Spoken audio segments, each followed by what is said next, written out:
Welcome back to another episode of the Crypto Serpent, and if you do enjoy the videos, don't forget to hit that like and subscribe button. We kick off by saying that Ripple CEO Brad Garlinghouse says that the US Securities and Exchange Commissioner, the SEC, has a difficult argument to make in its case against the enterprise blockchain company. Now, you and I know this already, but Brad, he's very well spoken. I don't know, as there's a lot of CEOs out there that aren't as elegant when they speak like Brad is. But today I'm going to show you something pretty interesting, which is 16 reasons why the SEC is going to have a really hard time throughout this case. And look, again, I do think about, okay, how could they win? Let's say I wasn't in XRP, I wasn't in crypto, and somebody just said, hey, check this out, who do you think is going to win? I just don't see it. I really don't, and I cannot express it in any other way. This ain't going to happen, SEC. Like, it's a settlement or a win for Ripple. And again, it's not financial advice. I'm not a financial advisor, but I'm just expressing I just simply don't see it. If you do, right, if you, in the comment section, let me know if there is any way that you see the SEC winning. I'd love to know different arguments, different opinions about this topic, because I can't see it. I really genuinely cannot see how this is going to go. Now, Ripple has just very interestingly yesterday published this on their website. I do encourage you to look at the blog section of their website on ripple.com, but enterprise applications of crypto liquidity. So it's a really good article which goes, crypto continues to move forwards towards mainstream adoption with more enterprise blockchain application leveraging cryptocurrencies and other digital assets for operational and transactional purposes. Now, how are enterprises engaging with crypto? So it talks about all of these different things that are here. Then it talks about crypto for business solutions. So tomorrow's use cases, not today, but how in the future businesses are going to use it. The key considerations when choosing a crypto liquidity provider, hint, hint, wink, wink, Xrp Liquidity Hub is coming. And the future is liquid. This technology, this mission, vision that Ripple has is for the future to be liquid when it comes to money. Instant. Snap of a finger. Maybe even faster than snapping a finger, right? Which is going to open up so much money, first of all, which isn't just parked there. It's going to speed things up, which makes things really cool. But also, it will create new businesses and new business opportunities that perhaps right now aren't possible. And we have spoken about this topic from time to time. And as the Liquidity Hub launches, we will be talking more about it. There will be more talks about Flare and what that's going to do and the whole DeFi space. But the Ripple Liquidity Hub is coming. They said it was going to come this quarter. So it could be as early as this month. Or what the Serpent has been talking about, April. We could just be getting one news after another in April. All I know is that the Ripple Liquidity Hub and the future being liquid do solve real world problems. And if you do question, what does the Serpent post about XRP on a daily basis, right? I get this question a lot. Like, why do you talk about Ripple on a daily basis? Being that, Ripple, XRP, is not sponsored content, right? This is just information that I put out there on a daily basis. And the reason is because it solves the biggest problem there ever is, that there ever will be when it comes to the future of how our world connects in terms of money. So for me, this is a really important topic. So number one, solves the biggest problem that there is. But the main reason that the Crypto Serpent started in the first place is because you've got so much FUD out there and 25, 30-minute videos out there that I reckon I could compress everything in 10 to 12 minutes and give you guys exactly what you need without, the moon and the sun and on this date, on this calendar date, this will occur. So for me, that's why I'm here and that's why I do what I do.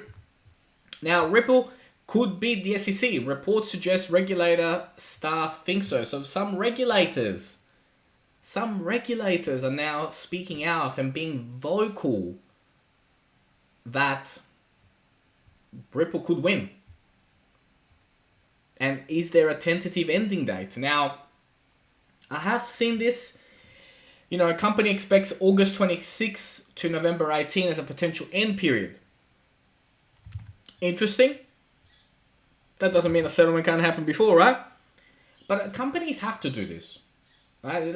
Companies are going to tell you, oh, yeah, by the way, we've been chatting every week with the SEC and we're about to close tomorrow. That's never going to happen. If the settlement happens, it could happen while I'm making this video right now.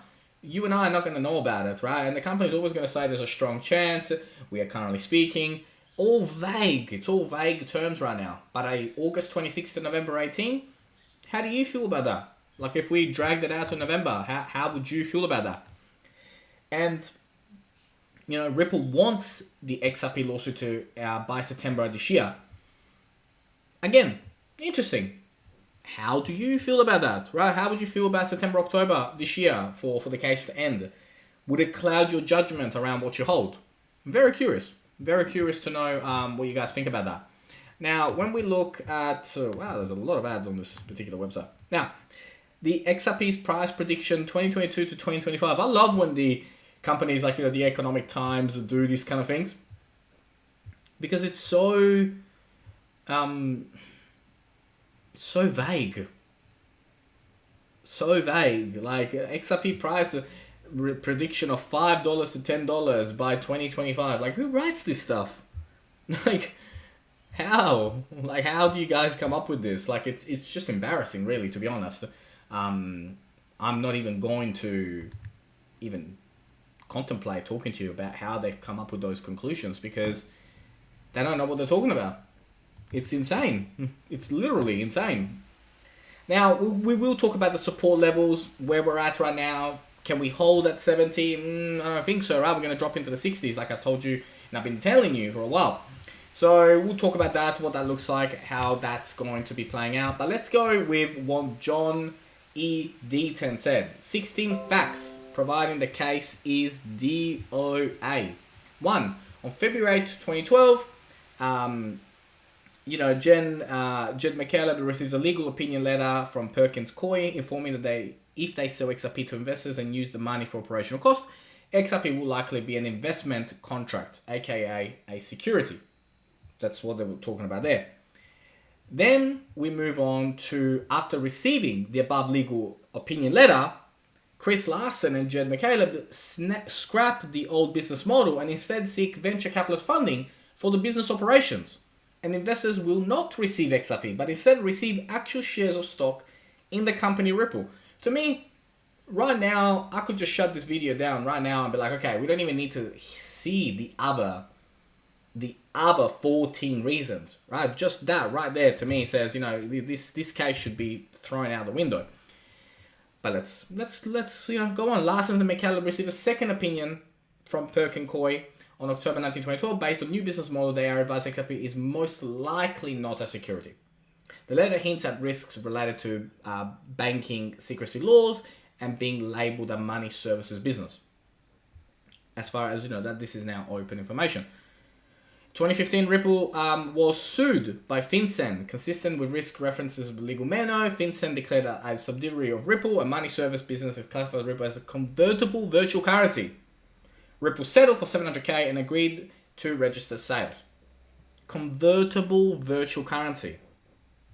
Again, that was back in 2015. Then there is more pursuant terms of settlement. Ripple agreed to register sales of XRP only. So they've been following the law. And then no one can tell me that they haven't, right? They've been following the law, checking, double checking, making sure, triple checking. They've been doing the right thing. On June 13, 2018, SEC lawyers write a legal memo analyzing XRP is a security and it does not recommend enforcement. It's clear the SEC's own analysis did not conclude XRP was a security. The SEC will turn the memo over to, they would have informed Ripple. So 2018. The June 14, 2018 Hinman speech, the market absolutely viewed the speech as a market guidance. Attorneys participated in SEC meetings and described its impact at best, and your platform is slightly more decentralized than ETH. More decentralized than ETH. Like, come on. Like, if you can do it just a little better than ETH, you're golden. They were the things mentioned in that particular video right there. Like, this is huge. This is massive. Because Hinman only blessed BTC and ETH in his speech, on August 20, 2018, Brad Garlinghouse and Joe Scores met with Clayton and Hinman to discuss XRP. Brad informed that Ripple is living in purgatory over XRP's lack of clarity. This was 2018. And look, the list goes on. And I'm not going to mention all 16 of them. You know who John Deaton is on Twitter. Do go and check them all out one by one. If you come back to me and talk to me about something and ask me a question that is clearly answered in one of these 16, I will simply refer you back to it. But there are 16 very clear reasons why this should be over. Should have never, ever started in the first place. It's exciting because we're going to win. And the price has been suppressed. So XRP goes back down into the 60 cents. Great. If you can. And only put in what you can afford to lose. Because remember, we are in the riskiest of riskiest assets.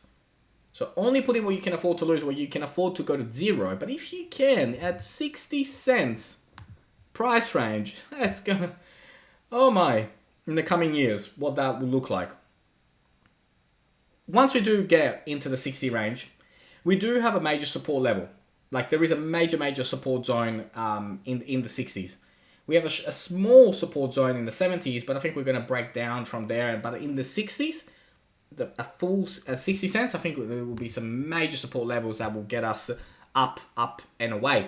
Maybe 58, right? Maybe 58 cents will be the point before we go up, but somewhere along there, right? And again, this is how I am interpreting the markets. Again, it's not financial advice, not a financial advisor, but as different people start to analyze, you know, this is from Crypto Patel, which I found, you know, very, very interesting and very, very good. You know, like take profit 1 at $1.52, take profit 2 at $4, and take profit 3 at $9. And these are good numbers, right? These are good technical analysis about what is to come, but there's a lot coming. There's a lot coming in 2022. So what's going to happen? Well, look, I do believe that we're going to be in this particular formation for a little bit. We're going to break out above it, and then we're going to start to shoot off into $1, consolidate above $1.10, and then start to move towards $1.90, $1.80, consolidate above that, and then we're off to $2.70. Small movement, and then we continue to climb up and break the previous all-time highs. But from whichever way I look at it, we're moving. This train is about to leave. And you know what? As much as we hate what has occurred with the SEC, the injustice, the suppressed price, it has been a blessing, because for the people that have been able to research and understand and then get a picture of what Ripple is and what XRP can do, your patience will be rewarded. And that is something that I honestly believe, that our patience will be rewarded. And it could be as early as 2022. And you know what? I'm going to be with you every single step of the way. If you did enjoy today's video, don't forget to hit the like and subscribe button. As always, thank you. And I look forward to seeing you on the next one.